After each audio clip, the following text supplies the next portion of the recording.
She said being a single mom was better than feeling controlled. I remember the words exactly, not because they hurt, though they did, but because of how calmly she said them. Like she believed them. Like she thought saying that would end the argument and justify everything. It was around 2 a.m. Our son Eli was asleep in the next room with a cartoon still playing on low volume. I looked at her, not with anger, but with that slow dead feeling a man gets when something inside finally clicks over. That night, something in me gave up trying to explain logic to someone who kept changing the rules mid-game. That wasn't the first time she said something like that, but it was the first time I realized I wasn't going to talk her out of this mindset. She was going to burn the house down just to stand in the ashes and scream about how I never let her hold the match. I didn't leave that night. I slept on the couch. Next morning I made Eli breakfast, got him dressed, and took him to preschool like always. She slept in. When I came back, I sat at the kitchen table and opened my laptop. I didn't look for lawyers yet, still held on to some scrap of hope, but I did start reading up on custody, father's rights, things I never thought I'd have to learn. What I found out was simple. I had to play it clean. No yelling. No texts I wouldn't want a judge to read. No missed pickups. No assumptions that being a good dad would be enough. Let me be clear about something. I was never controlling. That word is convenient for people who hate accountability. What I was: responsible. Structured. I handled the bills, the school forms, the doctor visits. I worked full-time and freelanced on the side when things got tight. I didn't track her phone or tell her what to wear. I just asked, hey, can we keep some routine for Eli's sake? Can we stop having random people over on weeknights? Can we use the money we have to fix the car before buying a new espresso machine? That was controlling to her. She liked being the spontaneous one. She said routine made her feel trapped. She once called me a glorified accountant with a hero complex during an argument. Said I only did things for Eli so I could feel superior. That one stayed with me longer than I'd like to admit. We weren't always like this. First couple years were good. She was warm, fun, wild in a way I found thrilling. But that only works when you're dating, not raising a kid. I thought she'd grow into motherhood. She thought I'd loosen up. Neither of us got what we hoped for. By the time Eli turned 4, I was running myself into the ground trying to keep our lives from flying off the rails. I tracked every cent in a spreadsheet. I meal prepped for 3 people every Sunday. I even did the holiday cards. Meanwhile, she was drifting. Long hours on Instagram, mental health, weekends where she left Friday night and came back Sunday after dark. The thing is, I wanted her to have time for herself. But not at the cost of dumping all the work on me and calling me controlling when I asked for balance. The night she said she wanted out, she framed it like liberation. Said she was tired of being judged in her own home. That Eli didn't need 2 parents constantly bickering. Said I was too rigid to ever make her happy. Said it was better to raise him in freedom than under my rules. I asked, freedom to what? Sleep through his school meetings? Miss doctor's appointments? Her face twisted like I hit her. She stormed out. Took her keys, her bag, and left. No goodbye to Eli. 2 weeks later, she filed for custody. Said she was taking him full-time. Claimed I was emotionally abusive, said I stifled her, made her feel unsafe. Her lawyer was aggressive. Mine told me to shut up, keep receipts, and do nothing that could be spun into aggression. I listened. We shared custody for a few months while the case was still pending. I documented everything. Every bruise. Every missed pickup. Every time Eli came back in clothes 2 sizes too small. Once he showed up with a burn mark on his arm and couldn't explain how it happened. I took him to urgent care and reported it. That was the first time CPS got involved. She blamed me. Said I was sabotaging her. That I was weaponizing the system to control her. She cried in court, said I was trying to make her look like an unfit mother. Judge didn't buy it, not fully, but still gave her the benefit of the doubt. Said, Kids need their mothers. And ordered more co-parenting therapy. I sat through those sessions quietly. Said what I needed to say. She used them as performance pieces, crying one week, hostile the next. She never stuck to any agreement longer than a few days. One day she's all about respectful communication. Next day she's screaming at me in front of Eli in the parking lot of his school. Then came the tipping point. One Friday night, I get a call from her neighbor. Not a friend of mine, just a guy who recognized me from pickups. He tells me there's a lot of noise coming from her apartment, music blasting, and it sounds like Eli's crying. I drive over. Call the cops on the way, because I know I can't knock on that door without something getting twisted later. Cops get there first. They knock. No answer. They hear Eli crying. They enter. She's passed out drunk on the couch. Some guy in the kitchen says he doesn't know where her kid is. Eli was locked in the bathroom with a blanket. That was it. CPS took over from there. She lost custody temporarily. I got full placement while the investigation ran its course. She showed up to court with excuses, called it a bad night, said she was exhausted and overwhelmed. Judge didn't buy it this time. Now CPS visits her place every week. She has supervised visitation rights. I don't gloat. I don't need to. Her own behavior did the damage.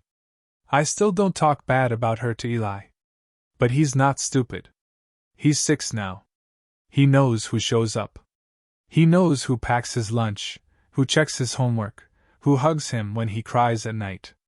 I never wanted this. I wanted a family. But what I learned is you can't build a home with someone who thinks boundaries are oppression. She confused stability with control. And when the world didn't hand her validation for her chaos, she blamed me for trying to hold things together. I've reclaimed my peace. My evenings are quiet. My finances are finally stabilizing. I sleep better. My therapist told me I have something called complex grief, which basically means mourning the version of a future that never happened. Fair enough. I've stopped waiting for apologies. She still sends texts now and then. Sometimes blaming, sometimes sweet. I don't respond unless it's about Eli. There's no satisfaction in watching someone spiral, even if they dug the hole themselves. But there is clarity. And there's relief in knowing I didn't lose my temper. I didn't stoop. I stayed steady. Men don't talk enough about this stuff. About what it's like to be labeled the bad guy for showing up, for setting standards. For trying to be the wall the wind doesn't blow through. We're told to be strong, but not too strong. Present, but not demanding.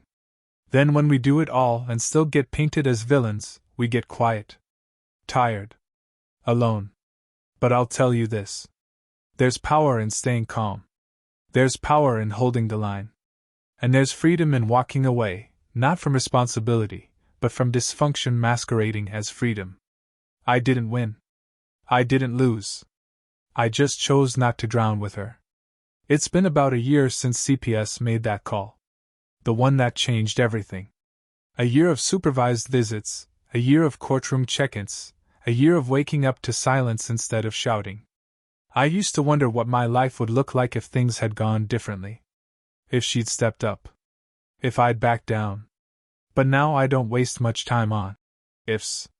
I work, I parent, I rest. That's the rhythm. It's not glamorous, but it's mine. Eli's thriving.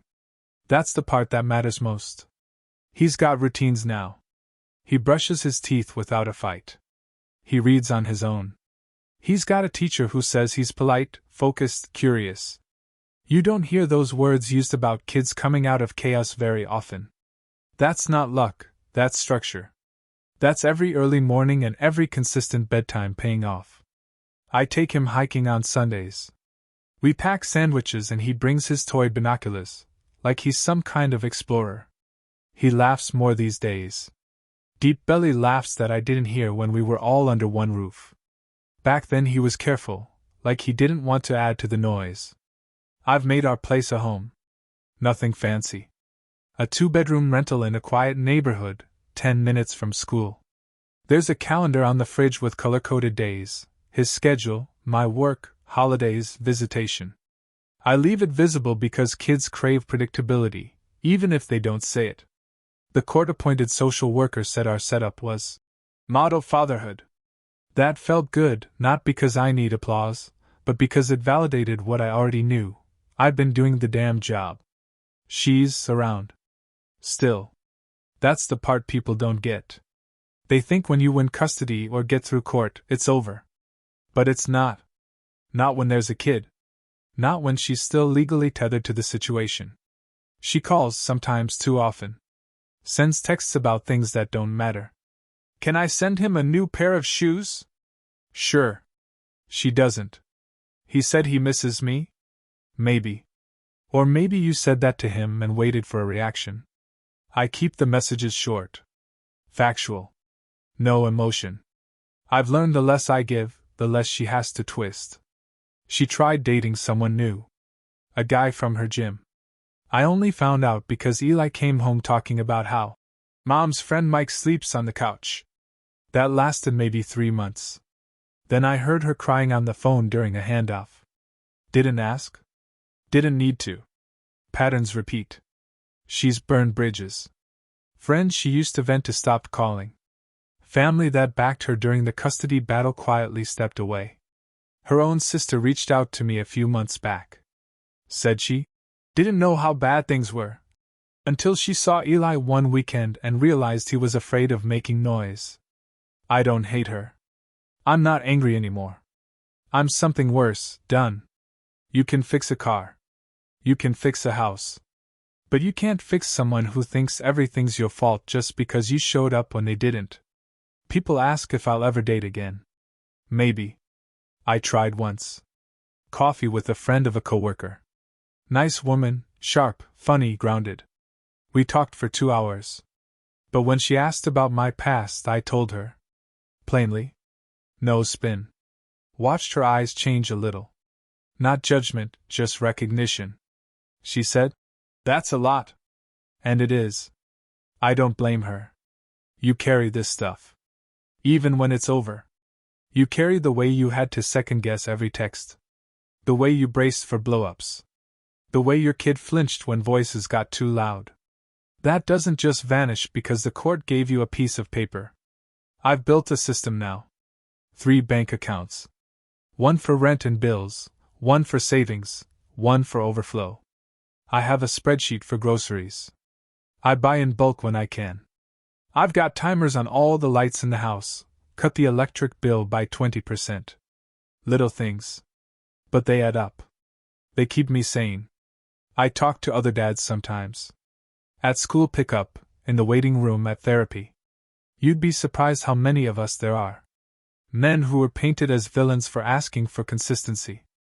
Guys who lost years trying to fix things with women who didn't want fixing, they wanted chaos they could control. One guy, Mitch, told me his ex used to fake hospital visits to scare him into coming back. Said she'd text him, "Going to the ER, can't breathe." Then ghost him for hours. Turned out she was just at a bar. He said the worst part wasn't the manipulation. It was realizing how long he let it happen because he thought love meant enduring anything. That hit me hard. I used to think staying made me strong. That enduring the madness was part of being a man.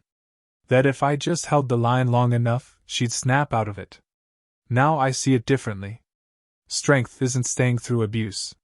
Strength is walking away when staying means losing yourself. Eli asks questions sometimes. Not direct ones. But they come in sideways. Why doesn't Mom live with us? Why do you pack my lunch, but she brings snacks in a bag? How come we don't go to her house at night anymore? I don't lie. I keep it simple. Mom loves you, but some things didn't work. This way keeps you safe and healthy. He nods. Sometimes he cries. Not because he misses her, but because he doesn't know how to say he doesn't understand. That's the part people forget. Kids don't have the language yet. They just feel the weather. The CPS case closed recently. She got off the weekly check-ins, but still has supervised visits once a month. Sometimes she shows up, sometimes she doesn't. Eli stopped asking why. He just shrugs now and says, "Maybe next time." That shrug breaks me in places I don't talk about. Because I know what it took for him to learn to expect nothing. I never wanted that for him. But I couldn't shield him from who she really is. I've started going to the gym again. 3 nights a week. Nothing crazy, just enough to sweat out the stress. I've lost 10 pounds since the breakup. Probably more if you count the weight of her chaos. My back doesn't hurt anymore. My migraines are gone. Turns out, sometimes, health issues are just your body screaming that your environment is killing you. My boss noticed I'm more focused. I got a raise. Not a huge one, but enough. It's amazing what you can do when you're not constantly triaging drama. I finish work, I pick up my kid, I cook dinner. We read. We play. We laugh. The house is quiet by 9 p.m. I go to sleep without bracing for a fight. That's wealth, far as I'm concerned. Sometimes I catch myself doing something small, organizing the closet, folding laundry, and I'll think, she would have called this controlling. And I laugh. Because control, to her, meant I had standards. That I wanted clean clothes and meals on time. She wanted freedom. And now she gets it. But freedom doesn't come with a safety net. It doesn't parent your child for you. It doesn't show up in court. She texts less now. Maybe she's tired. Maybe she's realizing the attention is drying up. That the drama doesn't hit like it used to. She's alone. Not because I left. But because she burned everyone who wouldn't co-sign her delusion. There's a peace in knowing I never retaliated. I never shouted back, never smeared her online, never told Eli what she said about me. I just kept walking. Head down, eyes forward. That's the thing people don't see. Dignity isn't loud. It's not flashy. It's a man picking up groceries with a list in his hand and a kid by his side. I look in the mirror now and I recognize the guy looking back. For a while I didn't. I saw a man unraveling. Eyes tired, posture slumped, carrying weight that wasn't his. Now I see someone grounded. Still healing. But whole. I keep a folder in my drawer. It has everything: court transcripts, CPS notes, therapy receipts, text screenshots. Not because I'm obsessed. Because I'm prepared. Because I've learned that sometimes peace is temporary. And I won't be caught off guard again. I've started journaling. Not daily, but often. Just thoughts. Observations. Reminders. Like this one I wrote last week. Her chaos wasn't yours to manage. Your job was never to fix her. It was to protect your son. You did. That's the truth. That's the part one hold on to. Not the noise, not the guilt trips, not the rewrites she posts on Instagram. Just the facts. I showed up. I stayed steady. I left with my son, my sanity, and my spine intact. That's enough.